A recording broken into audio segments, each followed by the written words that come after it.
Iano muna natin, ibabad muna natin sa asin para matanggal yung, ito yung sekreto para matanggal yung ano, yung pait ng ampalaya. Babad mo muna sa mga 10 minutes sa asin.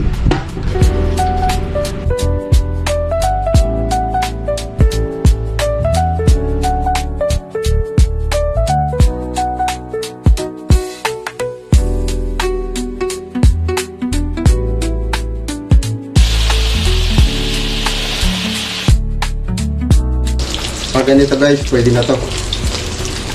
Sunod natin yung itlog.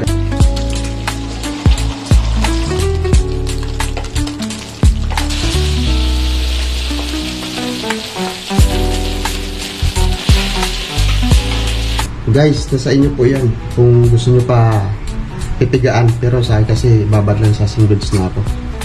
Kung nasa inyo kung gusto nyo pa mawala yung pait, pigaan nyo na lang. Bawang, minta, suka,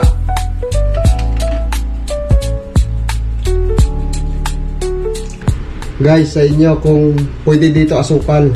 Sa akin kasi honey para mas healthy.